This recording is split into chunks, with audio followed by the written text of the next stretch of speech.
Hello la team, je suis super heureuse de vous retrouver aujourd'hui pour cette nouvelle vidéo.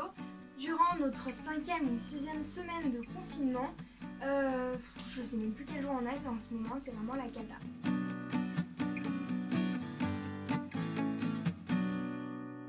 Bref, du coup pour cette vidéo, j'ai décidé de vous concocter plusieurs petites idées de choses à faire si vous vous ennuyez pendant cette période.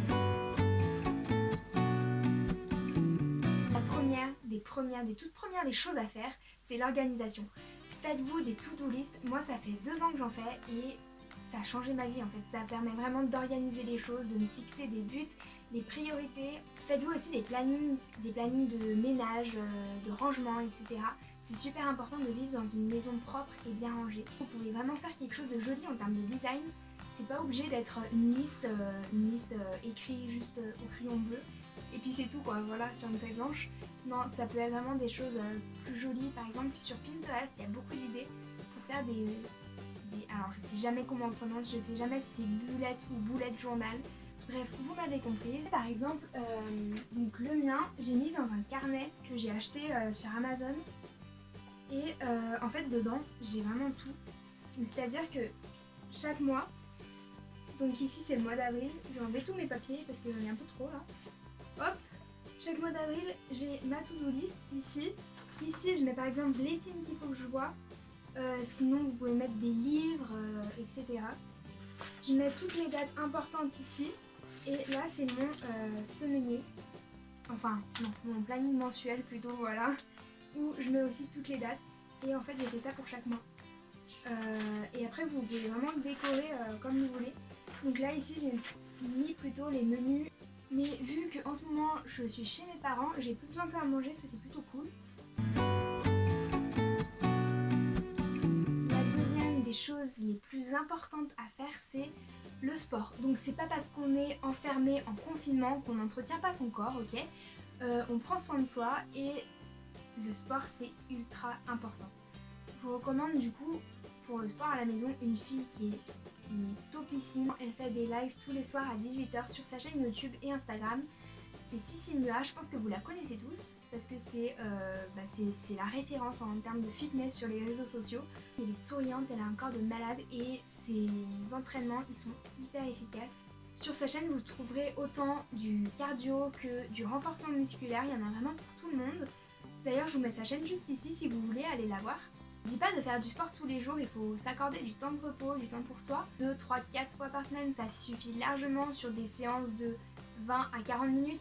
Par exemple, si vous faites 2-3 fois dans la semaine, vous faites plutôt 30 à 40 minutes. Si vous faites 4 fois, vous faites 20 minutes. Faites du sport les amis, c'est la vie.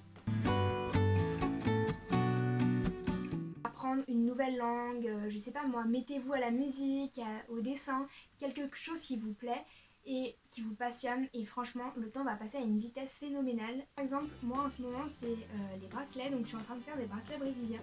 J'en ai déjà fait plusieurs ici. Faites des choses que vous n'avez pas l'habitude de faire et testez des nouvelles choses. Enfin sortez de votre zone de confort en fait. Une autre idée, donc c'est plutôt un conseil ici, c'est éviter les écrans, vraiment. Arrêtez d'être tout le temps sur vos écrans d'ordinateur, de téléphone. À un moment, on est dans le confinement, ok. On n'a peut-être pas de relations extérieures, mais il faut arrêter d'être sur les écrans, quoi. Il faut vraiment que vous vous imposiez des jours sans écran. Par exemple, je sais pas moi, lundi, j'ai pas d'écran, mercredi non plus, et le dimanche non plus. Posez-vous des jours comme ça et vous verrez que vous allez faire autre chose. À la fin, vous allez plus du tout y penser et en fait, vous en aurez presque plus besoin. Des DIY, du bricolage, allez sur Pinterest. J'adore ce site parce qu'il y a vraiment beaucoup d'idées pour la décoration, enfin pour tout en fait, c'est vraiment génial. Je vous conseille vraiment ce site. Sur Pinterest, vous pouvez vraiment faire de la décoration pour chez vous pour vraiment pas cher avec ce que vous avez chez vous en fait. Vous n'avez pas besoin d'acheter des articles qui vaut je sais pas combien. Prenez ce que vous avez chez vous et vous faites de la déco. Entendu de faire des choses que vous n'avez jamais fini. Par exemple, finir les livres qu'on a, finir les séries ou alors les commencer peut-être aussi et trier les photos. Donc pour ma part, c'est quelque chose que je repousse tout le temps parce que j'aime pas y faire, je trouve ça super chiant. Mais là, ça devient vraiment impératif parce que j'en ai plus de 1000 sur mon téléphone et en plus ça va me faire gagner de la place donc que des points positifs. Bien sûr, le confinement, ça sert aussi à prendre du temps pour soi. Faites-vous un bain mousseux avec des bougies, de la musique, une ambiance un peu cosy, ou des masques pour les cheveux si vous êtes une fille ou même un gars. Faites-vous des gommages au miel ou au marc café. Pour le gommage au miel, vous avez juste à mélanger une cuillère de sucre, une cuillère d'huile végétale et du miel. Vous appliquez tout ça sur votre peau. Ce gommage va vraiment permettre d'éliminer les peaux mortes. Si vous voulez réduire vos capitons ou vos vergetures, utilisez plutôt du marc de café mélangé à une cuillère à soupe d'huile végétale, donc plutôt d'amande douce. Mais l'amande douce, en fait, elle a la propriété déjà de sentir bon et d'hydrater la peau et de la rendre super douce. Si vous en pratiquez déjà pas, je vous conseille vraiment de pratiquer du yoga et du pilates. Pour ma part, avant, j'en ai jamais fait parce que je me suis tout le temps dit que c'était une activité trop calme.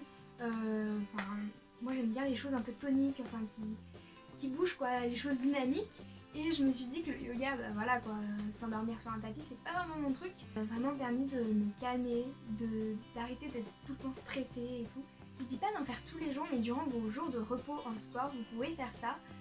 Ça permet vraiment de se détendre. Et en fait, contrairement à ce qu'on croit, ça fait vraiment travailler les muscles intérieurs, mais c'est un truc de dingue, quoi. J'aurais jamais pensé.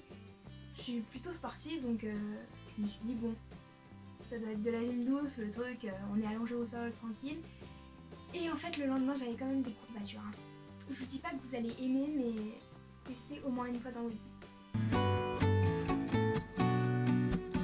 La dernière des choses à faire, je pense, qui est ultra importante, c'est de cuisiner soi-même. Arrêtez d'acheter tous ces plats qu'on achète au supermarché surgelés, là, qui sont vraiment dégueulasses. Cuisinez vos propres légumes. C'est super bon, déjà, au goût et à la santé. Et ça vous prend du temps, donc si vous savez pas quoi faire, cuisiner la meilleure chose à faire en fait. En plus vous pouvez manger après, alors là c'est le top du top. Faites-vous un petit livre de recettes où vous marquez les trucs les plus importants. Cuisinez sainement mais efficacement. Voilà la team, j'espère que cette vidéo vous aura plu et qu'elle vous aura permis de vous donner des idées pour les semaines qui nous restent. N'hésitez pas à me laisser un commentaire, à vous abonner pour ne rater aucune vidéo. Et moi je vous dis à bientôt pour une nouvelle vidéo. Bisous!